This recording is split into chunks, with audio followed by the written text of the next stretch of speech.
سبيل الدموع سبيل.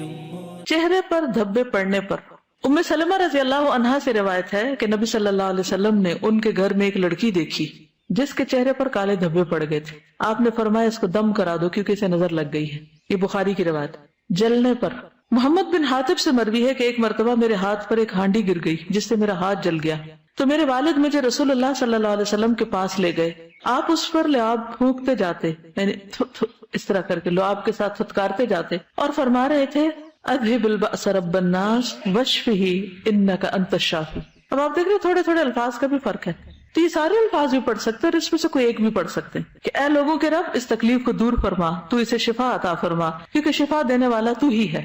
قرآن مجید کی کسی بھی آیت کو پڑھ کے دم کیا جا سکتا ہے جیسے قرآن مجید میں آتا ہے وَنُنَزِّلُ مِنَ الْقُرْآنِ مَا هُوَ شِفَاءٌ وَرَحْمَةٌ لِّلْمُؤْمِنِينَ کہ ہم قرآن میں سے وہ چیز اتارتے ہیں جو مومنوں کے لیے شفا اور رحمت ہے. دم کرنے کی شرائط نمبر 1 اللہ کا کلام ہو یا اللہ کا نام ہو یا صفات ہو ان کے ذریعے دم کیا جائے.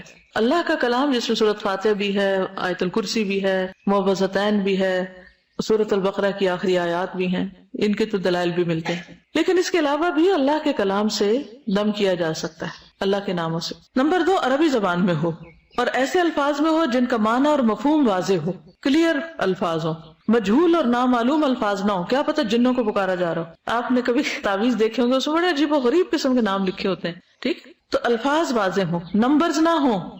ابو بکر بن محمد کہتے ہیں کہ خالدہ بنت انس رضی اللہ عنہا نبی صلی اللہ علیہ وسلم کی خدمت میں حاضر ہوئی اور آپ پر دم پیش کیے. آپ نے ان کی اجازت دے دی یعنی وہ الفاظ ایسے نہیں تھے کہ جو ناپسندیدہ. چہرے کی صفائی پہ بات کریں گے ہم کیونکہ چہرے کے بارے میں ہم سب سے زیادہ فکر مند ہوتے ہیں چہرے پر ہم سب سے زیادہ توجہ کرتے ہیں ٹھیک.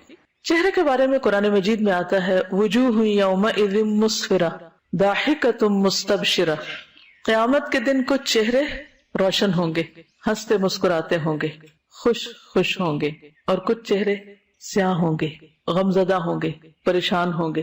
چہرے کی خوبصورتی دن میں 5 مرتبہ وضو کرتے ہوئے اسے اچھی طرح دھونے سے خود بخود آ جاتی. قیامت کے دن نبی صلی اللہ علیہ وسلم اپنی امت کو وضو کے اعضاء کے چمکنے کی وجہ سے پہچانیں گے.